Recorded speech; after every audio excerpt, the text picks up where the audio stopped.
chỉ là nó đâu à nó dùng nó nhớ dùng sữa đời nó lúc nó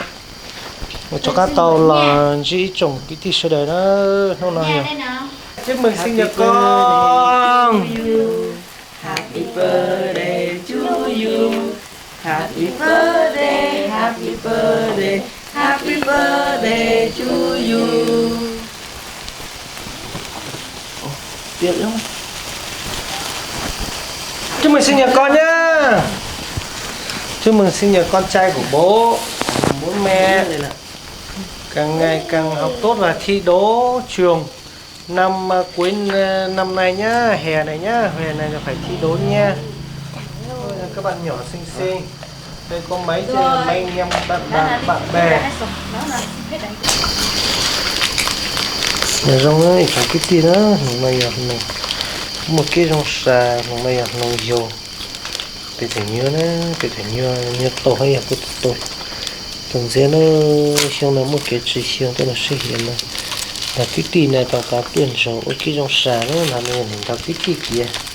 Cái ý lơ này, cái ý lơ không xí được. Cái rong xà ở từ nhiều cứ nữa, ở từ nhiều cứ nằm rơi này, tổng mấy mai phải tổng này. Rong xà, còn bây giờ mình đá nữa, tổng nó là sắp phát triển dù hết nhá. Rong trong cái xoay trọng nó, ôi rong bị ổn nó cho được chi nhánh cho lớn này. Tất cả nó là rồi cái số đó mới chọn đi trong cái tì lắm này. Lần thế mưa tổ mưa nhiều là chơi trong mưa này này luôn là rong này rong bị ổ chia. Tất cảอยู่ที่ตัวที่nhiều tới sốยังlâu nó thời gian lâu lạiยังอยู่sốที่năm chơiอยู่số số lớn này chơi chứ tôi sàn nè con nãy gì tôi đi xuống này giờ chỉ tôi đi nhiều nhiều đi thang số là gì nhiều con nãy gì nhiều một cái trong sàn thì tôi nhiều nhiều con thang đấy con làm bánh sinh nhiều tôi đi nhiều tôi nhiều tôi trong sàn này nên chỉ phải nhiều tay nhiều nhà mua xa thế chỉ biết tặng đây mua tên đây dạng thì tôi nhớ đến một cái trong sản nữa thì cái hôm nay tôi nhớ đến sản nó thì kiếm tôi kiếm đi là sản tôi cũng dê họ thì tôi nhớ một sản một kiếm đi nó tặng nó sẽ hiện ra rồi nó bữa rồi tiệp thi lấy chưa nữa thì tặng lấy chưa thì là nhớ rồi chuyển lớp rồi trong cái tí phong gì sẽ tổ nhà tắm đồ khỉ là một cái rong xà cái tổ tiên nhiều nó là những con là nó xem như nhiều cái chữ mua làm điều kiện những chữ có máu nổi trong cái phong gì nữa giờ hai ta giờ ô tô nhập luôn giờ ô tô làm bánh sinh như hay thẳng của tôi trong mày cứ tìm may nó nổi số nó chỉ tới bây giờ rong nó chỉ kia tôi nòng cả hai chia ôi giờ ôi ra sinh như nó giờ chỗ mau cái chỗ sinh táng tuổi mà thì muốn nhặt giá cho luôn kia thì tôi tự nhiên có thể nhiên lồng bay nhưng mà hay rồi khó chịu khó nó ở trong đó rồi cái kia này giờ tặng đây yêu của muốn nhặt giá đi ôn tới sinh nhật nữa nhiều cô già năm nay trong cái tiếp phong hiểm này chưa tổ tuổi chưa lộc cô cái tổ phong cái ở nhà nó sẽ tặng đây yêu cái tuổi cái yêu bố cái tổ tiên yêu nhưng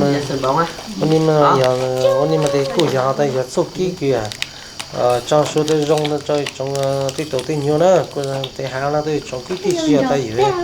rồi nhập rồi ra chỉ ở đây vậy tiết kia này là xem mà tổ chức sinh nhật thì tổ tiên nhiều thì chỉ có đơn giản nó thôi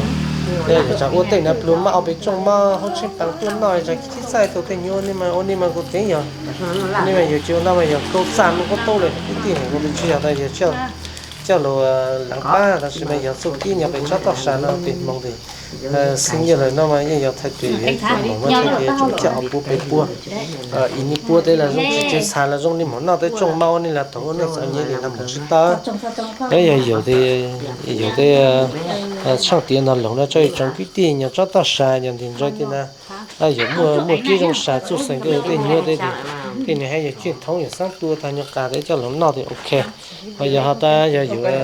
tổ chức tổ tiên nhiều thì giờ dùng bánh kẹo cho nó ô tổ tiên nhiều này thì cái trong sản hành thì cái thì biết cho chân nhập sản đó sau này thì có cái sản thì cho bị cho tao sản của hào nó một cái trong sản thì ô này nó chỉ tập tặng đây yêu cái mùi tuổi cho chưa xài gì bữa tuổi bữa tuổi này nên nó sáng đấy nên ra mình là gì mà nó phải tiếp phải có thể dùng đồng bê mà nên chú cái một cái hơi tả nên mà bố tôi không là chỉ dùng chỉ tôi dùng là cho bé là cho bé tao xài cho bé này không đó nên là mình đào lẩu nó cho một số cái trong cái sơ cái tay cho là rút kinh nghiệm của ra na để tổ chức rất đơn giản đơn thuần nó tiết kiệm nó chỉ lãng phí thời gian thì có nhớ cái này nhỏ bình thường nó bình thường là cho nó không sửa tiến trong nó thì nó gì chỉ nhận sẽ ra số tiền như ta số tiền như là tay nó chỉ là phải chỉ cái chuyện sinh tồn chưa chưa chỉ có tăng như thế